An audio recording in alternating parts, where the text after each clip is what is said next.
Good morning, brothers. Today we're going to talk about why insecurity is your best friend. I'm JK Amazy, founder of Elevated Recovery and head coach at the Porn Reboot Systems. This is Porn Reboot Coach in the Porsche. We help ambitious, high-performing professionals, entrepreneurs, and business owners end their secret out-of-control behavior with porn, sex, and masturbation discreetly. There are a lot of grown men in our programs who have a significant amount of insecurity, and it can ruin your life if you do not embrace it, if you do not become really good friends with it, if you don't fully understand it and use it as fuel for transforming your life. Yesterday I was at a small get-together with some friends and family. There was an individual there I just met, introduced himself. He was in his mid-40s, and he had asked my girl and myself how long we'd been together or if we had any kids. And we were like, nah, we don't. And so we reciprocated and asked him. His words were, I could never find a mate. Oh, and we were like, oh, okay, why not? He's like, I've just been waiting to find the right person. So we asked, how old are you, man? And he was like, I'm 44. So we just laughed and we were like, come on, man, you're still young. You know, there's still plenty of opportunity. He's like, no, by the time I have kids, I don't know what math he did. I'm bad at math. He's like, by the time I retire at 65, they'll be XX years old. And by the time I'm 80 years old, he's like, I want to be looking for a nursing home, not, raising kids, taking care of kids, or having grown kids needing financial help. At this point, I just stood up and walked out. Those of you who know me will know why. Because that's his reality. It is what it is. But here's the interesting thing. The first thing I remembered was that my dad was close to this gentleman's age when he had me. My dad was about 43, 44 years old. And I'm the first kid. I'm 38 years old. I have sisters that are in their early 30s. So, and my dad is still healthy and kicking and working out and doing his thing. Much older now. But up until the age of 17 years old, my dad could still whoop my ass because he took care of himself. And later on, I think my girlfriend mentioned it to this gentleman, but she said he just kind of blew it off. Like, oh, well, I've tried to date women, but every time I talk to them, they just get up and walk away. I must mention he was a little bit overweight. Not a little bit overweight. He was overweight. He didn't have any style, but he seemed like a really nice, genuine, friendly individual. Like, there was nothing on the surface outside of his physical appearance that made him seem that he was a bad person. Very easy to talk to. Why am I bringing this up when I'm here to talk about insecurities? I walked out because this kind of stuff used to make me incredibly fearful. Whenever I sold books door to door for years, I would meet people like this who were old, 70s, 80s, that had never had a partner. They would also look at me and go like, man, you're so buff. I wish I had muscles like you. I wish I had this like you. And anytime I hear people say that, I just realize that I used to think that way. I, at certain points during my addiction, was so low that I really accepted that I would be a loser. I would probably be single forever. I would always be skinny. I would always be broke. I would always be insecure. And it was seeing these people in my life and just in going about working and meeting people that I made the decision to change. The deep work wasn't helping me. The deep internal work of working on my self-esteem, people suggesting medication and therapy and all those, it did not work for me, gentlemen. I had to go out there and make those changes. So I embraced my insecurity. It is my insecurities that helped me build the habits that I have today. You guys always see me in the Porsche. I'm always coming back from the gym. I'm fucking drenched right now. I've worked out every day this week, sometimes twice, including 2 hours or so of meditation per day, including getting in at least 9 hours of work, doing it all. And these are habits that were formed from years of being close to my insecurities. Hitting the gym, transforming my body. All right, cool. We got that done. Now we're never going to lose it. We're going to work out forever. All right, I'm broke. I'm not good at my academics.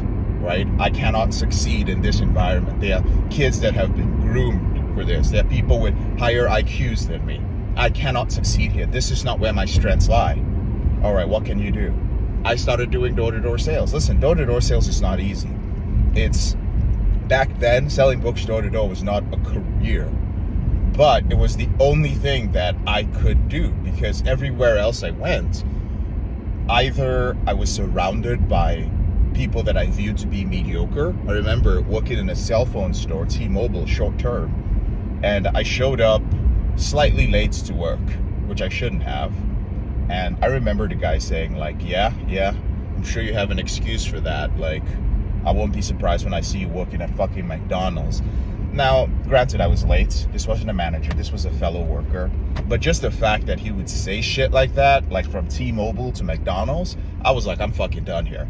I'm fucking done being in a place where people are comparing the next level. If you drop off, if you fail, quote unquote, in that area, then the next step is fucking McDonald's. I didn't put much thought into how logical what he said was.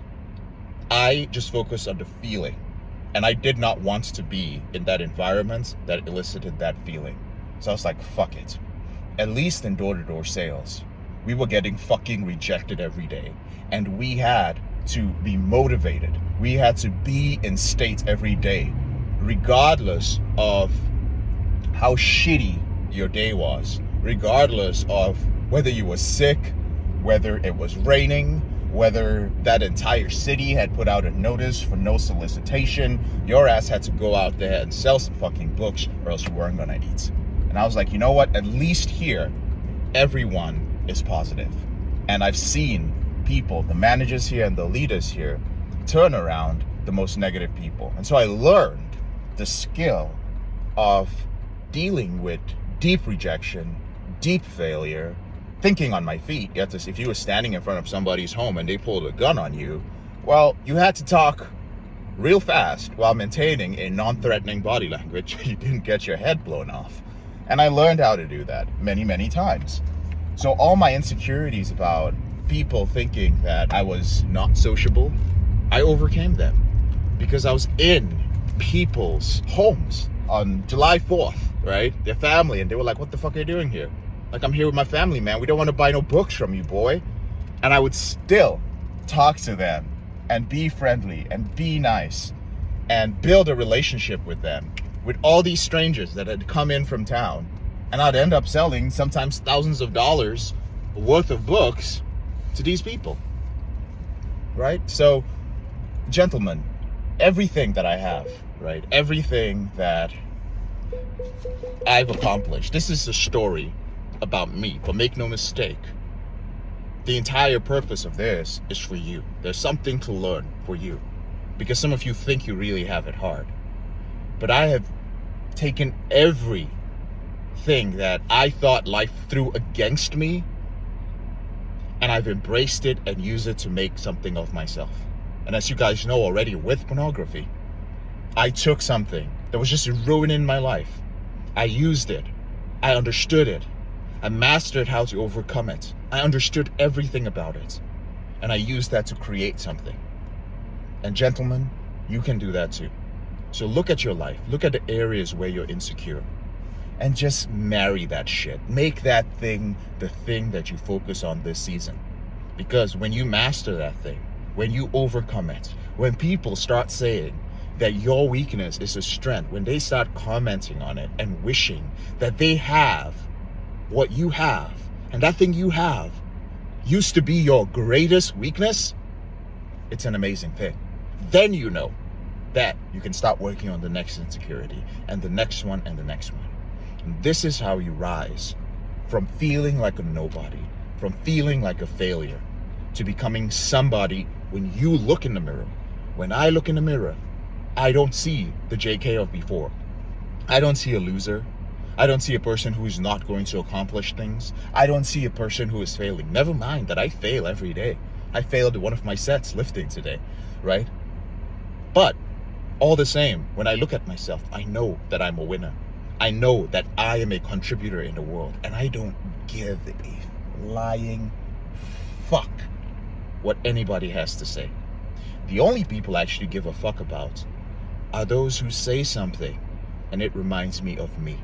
So if somebody drops a comment and they say something and I'm just like, wow, this dude reminds me of 17-year-old JK, 18-year-old JK, the forum and comment troll, the guy who was hating, the guy who would see people being successful who were not traditional, right? Like if they didn't have a college degree, if they just talked a good talk, if they didn't have the things that society said they should have, I would start searching to find something wrong with them. When I start seeing people like that, I'll call them out on their shit, right? Is there any point to it? No, because most people who have gotten to a point where they're in survival mode, they don't believe in themselves anymore, and they're constantly hating on other people, unfortunately, there's no redemption for many of them. They may end up like the gentleman I started the story off with, right? Where they're just like, that's just the way things are. There's nothing I can do to change myself, right? They may end up in that situation. But once in a while, I'll turn a guy around. I'll say something to him. We'll have a back and forth. Other people be like, JK, why are you giving this guy the time of day? Fuck him, dude. You don't need to listen to him. But I've had people call me out way back before. I had some people just call me back, and even though I was being a hard ass in the comments in the forums, it got me. And I went back and I was like, man, that dude just completely like tore me up. He tore up my self-esteem. I'm sitting there in front of my computer, probably jerked off, I don't remember, to feel better about the tongue lashing this dude gave me publicly. And I was like, man, I'm a fuck up. I'm hating on that dude, right? That dude he's doing pretty well in life. I'm actually hating on him because I'm fucking jealous. I thought he was going to ignore me, but he lit me up.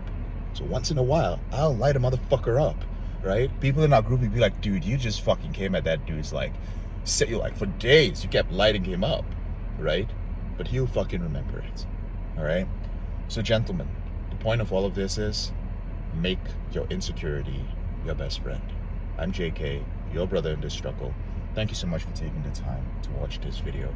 And guys, listen, you can watch me on this and it can be entertaining. It can be some motivational shit. You can feel good for a couple of hours, or you can get on a call. Come speak to me. Let's chat. Let's spend some months together working through your issues. Let me personally guide you to freedom. I guarantee you that if you've been listening to this YouTube channel for a year, there's a very, very high chance that in a very short amount of time, 90 days, I can take one of your insecurities and fucking flip that motherfucker. You will not recognize who you are in 90 days. That much I can guarantee, but let's get on a call first, okay? The link is in the description below this video. Take care.